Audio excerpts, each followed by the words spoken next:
You're listening to Release Your Resistance with Bex Beltran, episode 98.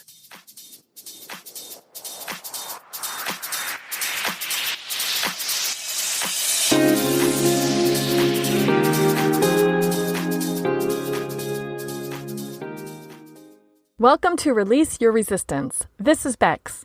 The only reason why any of us don't have what we want in life is because of our own resistance. Right now, I'm learning how to recognize and release my resistance, and this podcast tells you how you can release your resistance so that you can live the exact life that you want. Let's get started. This month on the podcast, I am introducing you to services that you might consider as gifts for people you love or even for yourself. So today I want to introduce you to Brenda Kolasa. She is a business success coach and she offers creative thinking solutions for leaders and entrepreneurs. Let's go to the interview.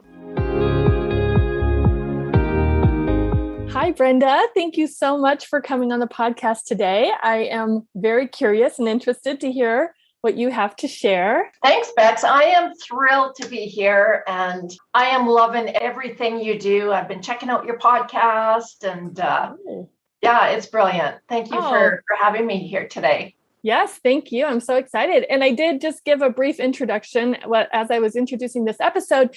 And of course, I know you can do such a better job than I did. So would you mind sharing what you do and why you do what you do? Again, my name is Brenda Kolasa, and I'm a Kaizen-based success coach for established female business owners.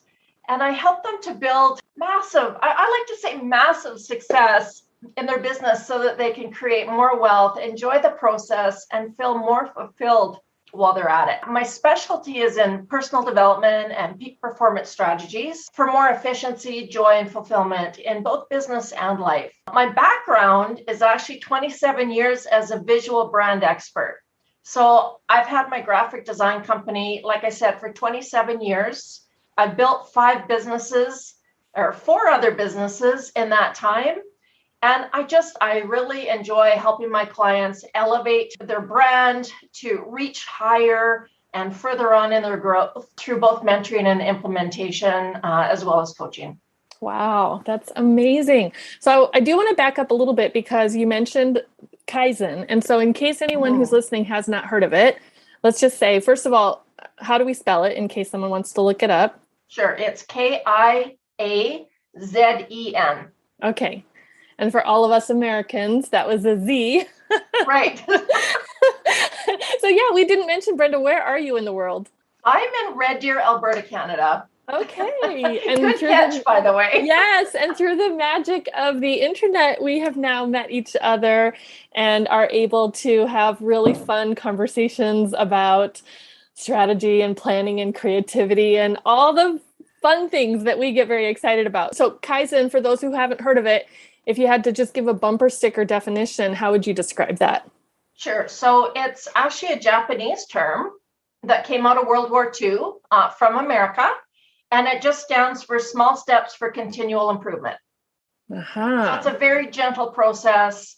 It helps people get past these challenges and hurdles that stop them in their tracks and cause them to, procrastinate and feel stressed and overwhelmed and cause them to pause.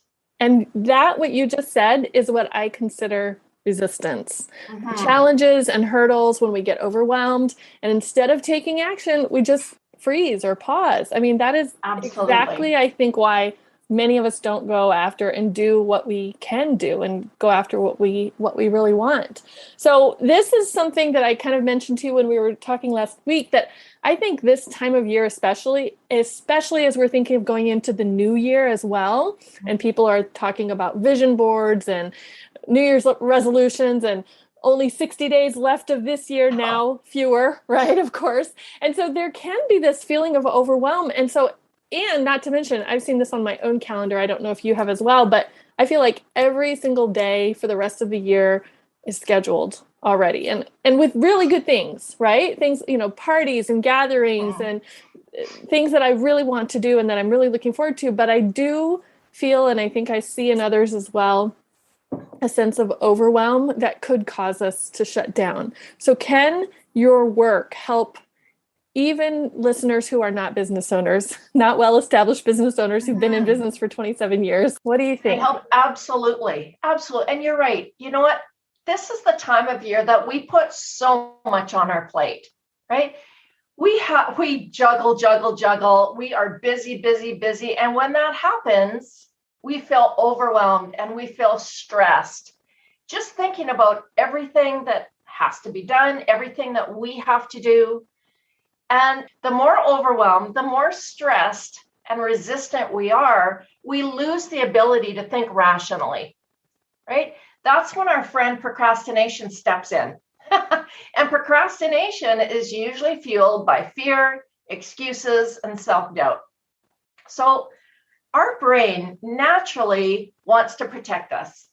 It doesn't like us feeling stressed or in unfamiliar situations. And so it starts to find ways to temporarily soothe and redirect us, even if it's at the risk of seeming unkind and uncaring. So that's where we get those voices that we hear. Some call it your inner critic, but that's when those voices come, and it's when we don't often have confidence in our abilities. So those voices remind us of how stupid we are, how fat we are, how uneducated we are, how undeserving we are, all of that, right? All of that in a pretty little package. And those are all tactics that our brain uses to stop us from doing the things that could actually help us to grow, to get more done, to take risks that need to be taken. So as you can well imagine, we need to be outside of our comfort zone. No matter what you do for a living, it doesn't matter. We need to be outside of our comfort zone every now and again in order to grow and succeed and actually do the things that are important to us. We need at times to do that and to take certain risks. That's just life, right? So in order to cut through that resistance, we need to find ways to bypass that area of the brain that resists on our behalf and sets off alarms that make us stop in our tracks in the first place. So that area is called the amygdala. Probably heard of it. It's our fight or flight center. It's our primitive brain. But if we can allow that brain to stay happy, content, and at times sleepy, you're not going to fuel the need to sound the alarms and redirect yourself into something familiar again. So this is where Kaizen tools come in beautifully. It's a really gentle way of easing into that fear center of the brain in a way that doesn't set off those alarms and encourages play and cooperation instead of resistance. And it does this through subtle, small, and gentle tweaks in the way we think. So how many times, let me put this out there, how many times have you heard a motivational coach or a speaker that say, in order to make massive change in your life, you need to take massive steps forward? It's the only way to do it. I even have an episode called Massive Action, so I totally get it. Yes. Massive action. Okay, well, that may work for some, but it doesn't work for most, because what happens is that it just starts to create overwhelm after a while. And then we don't get anything done. It just isn't sustainable over a period of time. So the way I see it, our brains grow resistant when three things happen. One is when we tell ourselves what to do. Okay, I need to get this done. I need to do better. I need to eat healthier. I need to exercise, right? Right. Your brain's going to resist every single time because it doesn't like to be told what to do. If you can picture a 6-year-old, okay, remember, this is our primitive brain. If you can picture a 6-year-old standing with her feet apart, arms crossed, shaking her head, you can't tell me what to do. Right. Right? Yeah. That's what that part of our brain is like. It does not being told what to do. And this is where small questions can come into play. Number 2 is when we give into those fears and limiting beliefs and a lot of doubt that we have for ourselves. As I mentioned, the Brain hates to see us in discomfort. And sometimes in order to soothe us back into our comfort zones where we feel familiar, it'll throw past fears, struggles, doubts, and distractions at us so that we feel the need to pivot from what it is that's making us nervous or reluctant or stressed. And number 3, lastly, is when we encounter change. Our brains hate change. If you take a moment to cross your arms. Okay. Crossing. Take Yes. a moment to cross your arms. Now try and cross the other way. Oh yeah. I've done that one It's before. really hard, It's so hard. It's really hard. Yeah. So it becomes awkward. And most people resist that change because it threatens the natural pattern of familiarity. So whether it's a new role, a new project, a new boss, a new diet or routine, your brain has to work overtime to learn to adapt to that change. And unfortunately, if we don't learn to somehow embrace those hard changes, those hard things, we continue to get what we've always gotten. We continue to feel unfulfilled. We continue to be miserable just because we keep giving into that. But the good news is that you can intentionally train yourself, as you know, to think and behave in ways that are much easier. And I do this through the 3 pillars of Kaizen: small thoughts, small questions, and small actions. And each pillar works beautifully to sneak around that amygdala in a playful way so that it doesn't set off any alarms. Anything that has a goal attached to it can be done in half the time with those tools. And what would be an example of a small action? Some people call it hack your brain into cooperation. So let's say you were trying to eat healthier and you were in the supermarket. Instead of telling yourself, I need to pick up some healthy things today, try asking yourself a small question, such as, what could I pick up today that would be healthier for me? Or how could I eat healthier this week? You're asking your brain to cooperate. You're not telling it what to do. You're asking it to cooperate. And you're doing it in a fun and playful way. Yeah, it's a solution provider. So when you ask the question, what do I want to eat that would nourish me? Suddenly your brain's not looking down the processed food aisle with the sweets and the sugars. Now your brain is like, okay, nourishment. What's nourishing? Yes. It wants to come on board and please you. Right. Yes. Yeah. Oh, okay. So that was the question, small question. Yeah. So small thoughts is when you can provide yourself with more confidence. If you are nervous about an upcoming meeting or presentation, or you're nervous about a conversation that you need to have, and it's keeping you up at night, usually 99% of the time, if you visualize, I call it mind sculpt. Oh, okay. It's more than visualization. It's using all senses of your being. If you take the time to just 1 minute, a few days before that event, and actually imagine yourself in the moment, imagine yourself getting good news, getting bad news, imagine it going well, imagine it going not so well, and preparing yourself, you're going to feel way more confident going into that situation because you've already been there, done that. There's a lot of athletes that do that. And when things happen during a swim meet or during a competition and things don't go like they want it to, they know exactly what to do because they've already visualized, they've already practice that. So you feel your muscles, you smell the smells, you hear the sounds, you touch all your sensations. So I have an example of this that I think I could imagine someone who's listening right now might be able to put this into practice. So let's say that somebody who's listening right now is concerned and anxious about an upcoming family holiday event.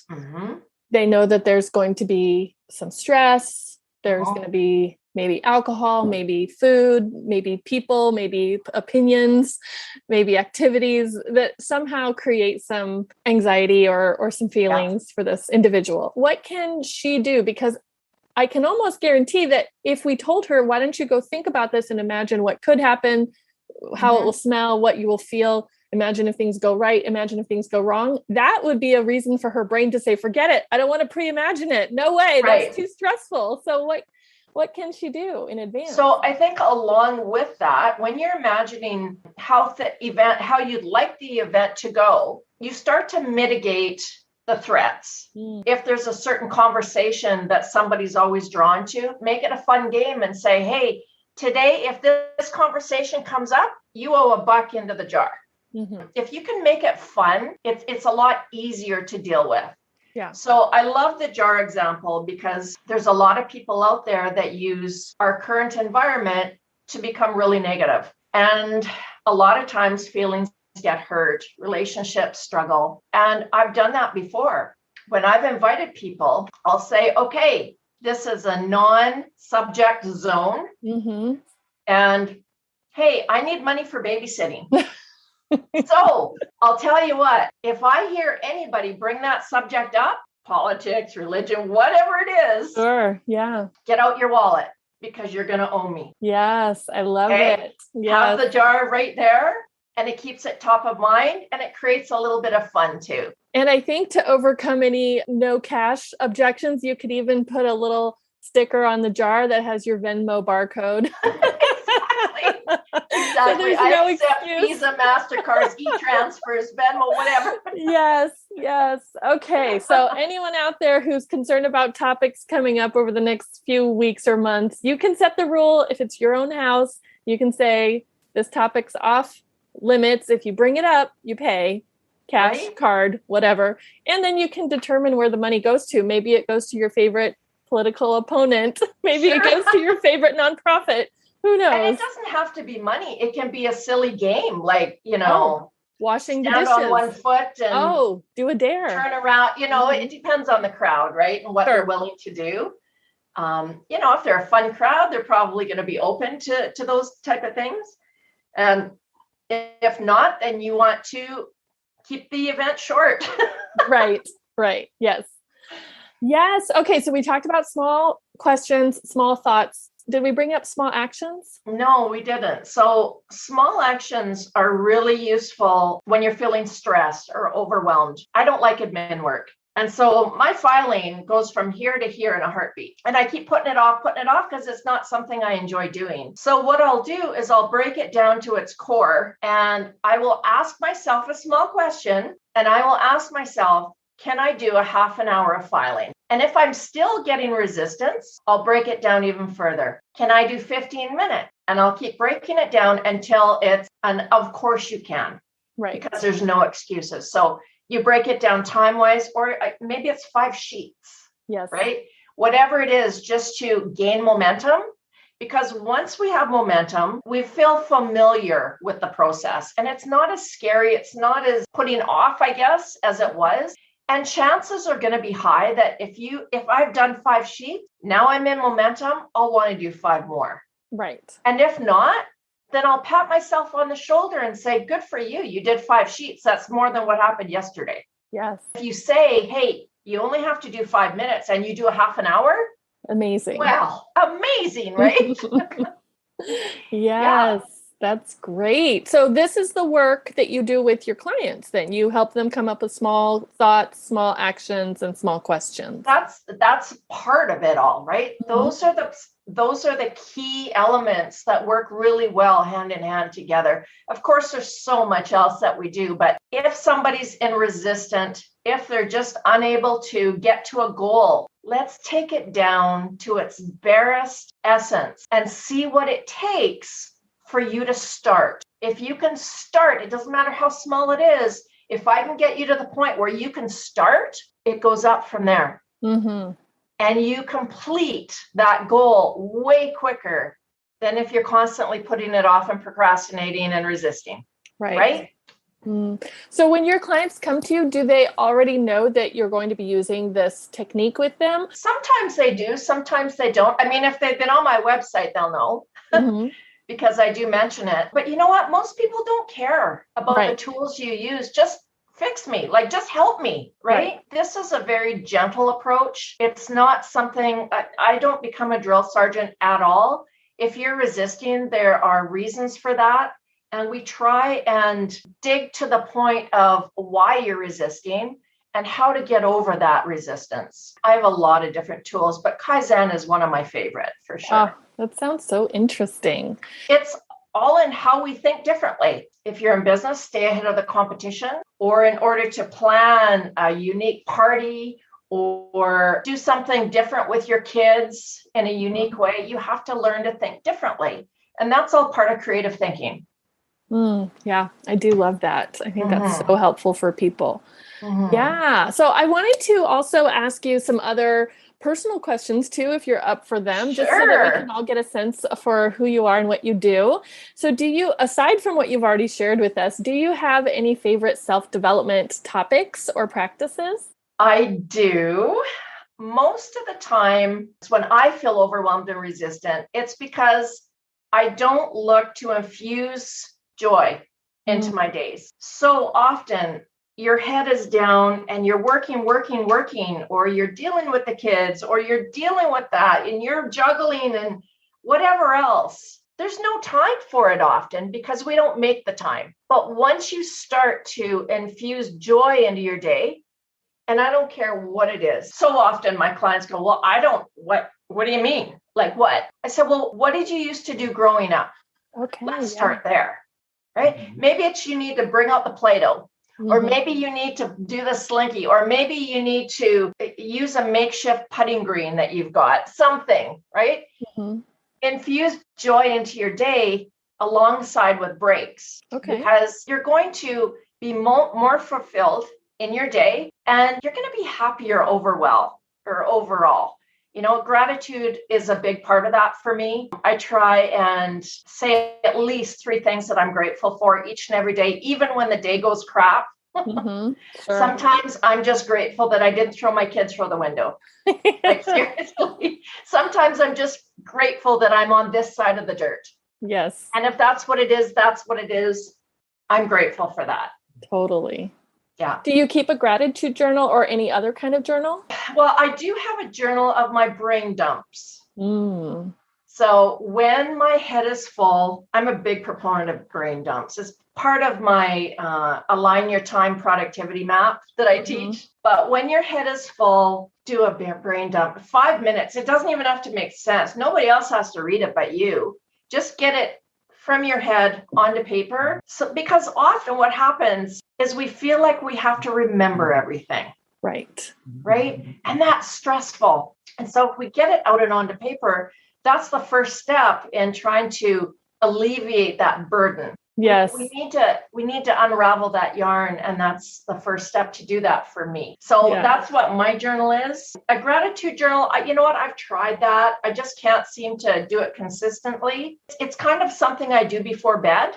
Right. Yeah. And I do it with my husband too. And I say, okay, 3 things. What are you grateful for? And he'll go, oh, come on. I'll go, no, 3 things right now. Good for you. Yes. Okay, good. I love hearing everyone's different journaling or gratitude practices, because if it works, it works. And you don't have to use a quote unquote right way. Well, what about outside or part of work? It doesn't, you can choose how you answer this. Is there anything that you love to recommend to other people? So books, TV shows, products? I'm a lifelong learner. So I love podcasts. I love self-help books. I love taking programs. I mean, I'm an investor. I invest in myself continuously. I am usually in one program or other because it helps me. It helps to propel me forward, whether it's personally or professionally. It doesn't matter. In the morning, during the week, I'll do 20 minutes to a half an hour of working out. If I'm on the elliptical, I will take that opportunity to listen to a podcast, or I will listen to a video in my program, or I'll make some notes or read a book. Right? I'll kill 2 birds with 1 stone. So I like to do that, and it saves me time. I'm learning, I'm exercising. All is good in my world when I can do that. Yeah, I think that's so smart. And I like that you mix it up too, because sometimes it's a video, sometimes it's a podcast, sometimes it's a book. I think that's so smart. Yeah. I get bored easy. Did I mention it? Some people do. What about a mantra? Do you have any kind of expression or a verse or any kind of set of words that you regularly tell yourself? I love the grateful for some, grateful for more method. which I guess would be a manifestation mantra. I don't know what you'd call it. I'm sure maybe you've got something I different. don't know. But... So tell me the mantra again. Like, how do you say it to yourself? Okay, so one example that I've used is I am grateful to have a new client today, and I'm especially grateful that I will continue to attract 5 more clients this month. Right? So I'm grateful for something now, and I'm grateful for more later. Ah, okay. My translation of that one, I do say the same, but in a different verbiage. Mine, the way that I say it is happy, thank you, more please. Oh yeah, I like that. So I'm happy for just like you said, I'm happy for the client. Thank you. Yeah. More please. Yes. Yes, exactly. Yeah. And I use that in writing, but also, in the voices in my head, I say it. But yeah, when I notice something that I'm grateful for, like that in the moment, and I'm like, oh, I'm so glad now I have this, or I'm so glad this came to me, and I would love more. And I'm so grateful for this. Happy. I'm so happy, thankful, more please. Right? Yeah. I truly believe that when we're grateful and give thanks, not only are we complete, but it sends that message out into the universe to come back to us. Yeah. Right. When we're full of negativity and glass half empty type people, that message also goes out to the negative, and we start seeing more and more and more of that. Is what you focus on, what you're thankful for, that's exactly what you're going to see more of. Yes. And I love that you have it as a mantra for yourself. Is it the way that you said it was grateful for some, grateful for more? Yeah. Yeah, because you're already acknowledging, I already received this and I am grateful for it. And of course I'll be open to more, but I already received this. And I think that's the correct order. And I'm grateful to have more. Sure. Yeah. For sure. And I noticed that you had one too, something about money. I always have plenty of time, plenty of energy, and plenty of money. Right. Is that the one? Yeah. Yeah. Well, and the way that one started for me was in the realization that there's no problem that will not be solved by time, money, or energy. Either I work at it and I fix it, or I throw money at it and it's fixed, or time will take care of it. And I have plenty of all of those. I have plenty of time, plenty of energy, and plenty of money. So there's no problem that cannot be fixed. No problem here. That's right. That's good. Yeah, I love that. Yeah. Yeah. So when I ask people, do you have a mantra? In my mind, I'm going, or 100. Right. Because I do have so many. Yeah. Me too. And it just depends on the day and on, the thing that I want to focus on. Sure. Thank you for asking. Oh, yeah. What about any routines? Do you have any routines or rituals that you love? I always do some sort of workout to move my body. I build that into my rewards and my breaks as well during the day. It's all part of that, enjoying the process. So I'll have dance breaks when I need them, when I need to get up and move. I'll crank my favorite song, and my dog dances with me. We make an awesome team. Nice.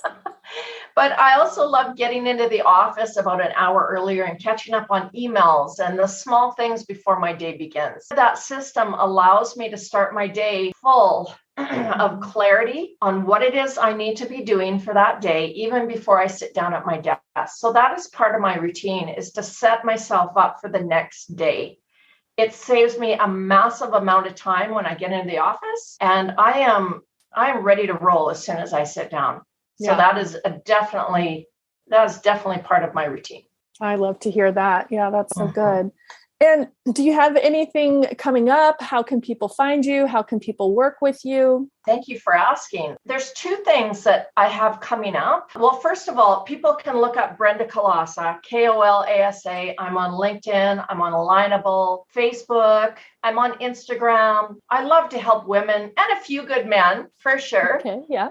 In business reach higher in order to achieve the things they've always wanted to do. There are 2 things that I'm celebrating with these women right now, and I'm doing it for free. So I'm offering a free sign up for 12 days of business building gifts starting December 1st. So this is specifically for those busy female-led business owners who are looking for easy to implement tools and strategies that are just going to help them in their business. Help them to prepare, get ready for the new year. So 12 gifts in the form of downloadables, checklists, easy to watch videos that educate, inform, and inspire. There's some pretty awesome prizes to win as well. The other one is a celebration for 27 years in business for myself. And to honor that, I'm offering business building accelerator session to 27 female rock stars in business who are feeling stuck right now. And they just need some clarity in the direction that they need to go. They need to get over some of those challenges and that resistance that they're facing. I've got that going on as well. Like I said, I'm only taking 27 women. I'm about halfway through right now. Yeah, this is the perfect time. A few weeks ago, I did an episode about my favorite gifts, and I share your love of personal development and, continuous learning. So maybe there's someone out there right now who's thinking, "Ooh, that sounds like the perfect gift for me." So yeah, absolutely. You should definitely we need sign that up for ourselves, yes. Right? Yep, exactly. Yeah, so we'll have everything that you just mentioned linked in the show notes, and we'll just make it really easy for everyone. We'll just call it bexb.org. That's my website, bexb.org/Brenda, Brenda.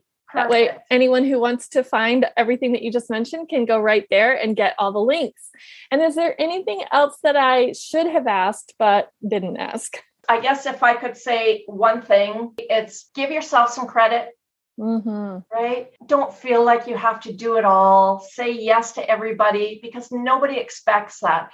The only thing that's expected from you is to do everything you can and no more, no less. That's right. Just everything you can. Right. Oh, what a good reminder. Thank you for that. Yes. And thank you, Brenda, so much for coming on the show today. It was so nice to hear more about what you do and hear what you have going on. And I really appreciate your time. I appreciate you too. Thank you for the opportunity.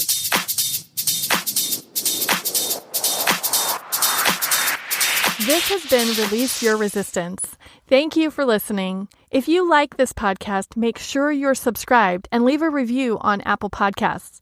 Also, think about someone who you know who would love this episode and share it with them. There should be a share button on your app if you're listening to this on your phone. If you'd like to continue this conversation one-on-one or in real time, come visit me on my site at bexb.org to see how we can work together.